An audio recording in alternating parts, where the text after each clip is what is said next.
Ads चलाना तो हमने सीख ली, हमें पता लग गया कि हमने मार्केट कैसे करना है अपने ब्रांड को। लेकिन यहाँ पे एक छोटा सा मसला आता है कि स्टार्टिंग के अंदर अगर हमने बजट लगाया और वो ज़ाया हो गया तो फिर हम क्या करेंगे। देखिए, सबसे पहले करने वाला काम है इसमें, वो है आपकी ब्रेन बिल्डिंग। जब भी आप अपना ब्रांड लॉन्च करने जा रहे हैं तो आपने उसका एक सर्टेन टेस्टिंग बजट रखना है।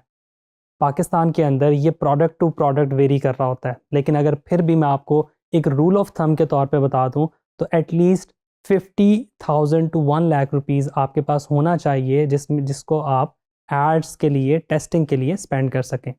ये मैं आपको बहुत ज़्यादा बजट बता रहा हूँ, इससे कम में भी गुजारा चल सकता है, लेकिन फॉर द सेफ साइड आपके जहन में ये बात होनी चाहिए। सबसे पहले हमने इस चीज़ को डिस्कस करते हैं कि हमने टेस्टिंग किस तरह से करनी है। आपने एक ही प्रोडक्ट, फॉर एग्जांपल आपके पास 5 प्रोडक्ट्स हैं। अब 5 प्रोडक्ट्स में से आपने कोशिश ये करनी है, जो 2-3 आपको ऐसी प्रोडक्ट लग रही हैं जो आपको लग रहा है कि यार ये टॉप प्रोडक्ट्स हैं मेरी, ये ऐसी प्रोडक्ट्स हैं जो कंपटीशन को भी आउटबीट कर सकती हैं। ये ऐसी प्रोडक्ट्स हैं जो मुझे ऐसा लग रहा है कि ये इसकी अगर ऐड चल गई तो ये लाजमी सेल होगी। ये आपको पता होना चाहिए कि आपकी को प्रोडक्ट की प्राइसिंग कितनी अच्छी है, कंपटीशन को कैसे आउटबीट कर सकेगी।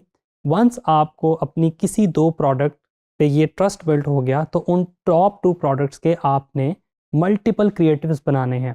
उन क्रिएटिव्स में आपने यूजीसी एड्स बनानी है, उनमें प्रोडक्ट की अनबॉक्सिंग एड्स बनानी है, उसके अलावा आपने उसकी इमेज एड्स बनानी है। ये सब कुछ करने के बाद आपने बंडल ऑफर्स लाजमी बनानी है। ये आप समझ लें, मैं आपको एक टिप देता जा रहा हूँ, क्योंकि जब भी कोई यूज़र आपकी वेबसाइट पर आएगा और वो देखेगा कि प्रोडक्ट ए, फॉर एग्जांपल एक फ़ेस वॉश आप सेल कर रहे हैं, फ़ेस वॉश 1200 रुपये का है, और साथ ही वो देख रहा है कि फ़ेस वॉश के साथ जो फ़ेस लोशन है वो भी 1200 रुपये का है, लेकिन अगर वो इन दोनों प्रोडक्ट को बंडल में बाय करेगा तो दोनों प्रोडक्ट उसको 1800 या 1900 में मिलेंगी। तो वो उसकी जो अर्ज है टू बाय दैट प्रोडक्ट वो इंक्रीज़ हो जाएगी, और आप खुद देखेंगे कि आपकी जो बंडल की सेल है वो सिंगल प्रोडक्ट की निस्बत बढ़ जाती है। तो इस चीज़ को आपने ख़ास ख्याल रखना है। तो आपने बंडल्स की ऐड भी साथ ही चलानी है। मल्टीपल क्रिएटिव्स के साथ आपने टेस्टिंग करनी है। अब टेस्टिंग 2 दिन की भी हो सकती है, 7 दिन की भी हो सकती है, 10 दिन की भी हो सकती है, महीने की भी हो सकती है। अब ये वेरी कैसे करेगा? ये वेरी ये तब करेगा जब आपको आपका विनिंग क्रिएटिव मिल जाए। फॉर एग्जांपल आप 2000 रुपये एक प्रोडक्ट पे स्पेंड करते हैं। अब आपने ये सोचा हुआ है कि इस प्रोडक्ट का जो मार्केटिंग बजट है वो 500 रुपये है, यानी कि एक प्रोडक्ट अगर बिके तो उस पे 500 रुपये का मार्केटिंग बजट आना चाहिए, और 2000 रुपये पर डे की आप कैंपेन चलाते हैं। इसका मतलब ये है कि आपकी मिनिमम 4 प्रोडक्ट सेल होनी चाहिए, तभी आप जो है वो अपना बजट को मैनेज कर पाएंगे। अब अगर वो 4 प्रोडक्ट सेल होना शुरू हो जाएं तो समझें कि अब आपकी राइट क्रिएटिव आपको मिल गया और राइट स्ट्रैटेजी आपको मिल गई। जब तक ऐसा नहीं होता आपने ये प्रोसेस रिपीट करते रहना है, जिसको मैं टेस्टिंग का नाम दे रहा हूँ। वंस आपने टेस्टिंग कर ली, अब बात आती है स्केल करने की।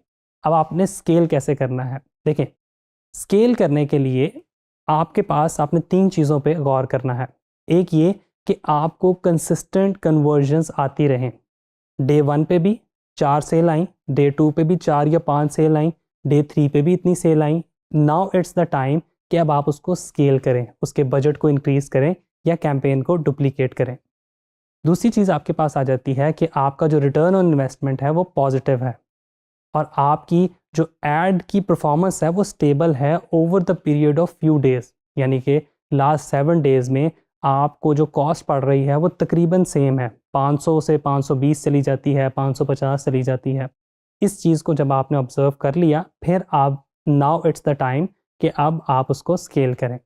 स्केल के क्या मेथड होते हैं? पहला मेथड ये है कि आप अपना बजट को इंक्रीज़ करना स्टार्ट कर दें। देखें, अगर आप एक कैंपेन पे 2000 रुपये स्पेंड कर रहे हैं तो ऐसा नहीं है कि अगले ही दिन आपने उस पे 4000 या 10,000 स्पेंड करना स्टार्ट कर देना है। सेल ड्रॉप हो जाएगी। ये एल्गोरिदम का ग्लिच कह लें, या ये एल्गोरिदम इसी तरह काम करता है। आपने 20%, 30% बजट करके इंक्रीज़ करना है।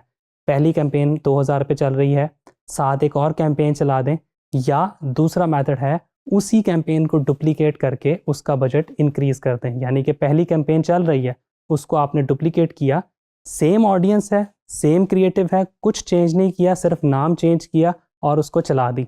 2000 का बजट पहले स्पेंड हो रहा था, नई कैंपेन का भी 1000 या 2000 का बजट आप रख के चला दें। डुप्लीकेट मेथड बहुत से टाइम काम कर जाता है, 70 to 80% ये ई कॉमर्स में काम करता है। तीसरी चीज़ है कि अपनी ऑडियंस को एक्सपैंड करना स्टार्ट करें। अगर आप पहले एक स्पेसिफिक एरिया टारगेट कर रहे हैं, उस एरिया को वाइड करें। अगर आप मेन को टारगेट कर रहे हैं तो साथ वुमेन प्रोडक्ट्स को भी इंट्रोड्यूस करवाएं। ये 3 मेथड हैं जिसके थ्रू आप स्लोली और ग्रेजुअली अपने ब्रांड को एक्सपैंड कर सकते हैं। और ये वो स्ट्रैटेजीज़ हैं जिसको आपने लाजमी इंप्लीमेंट करना है और फिर मुझे बताना है कि आपको रिजल्ट्स मिले या नहीं। Thank you.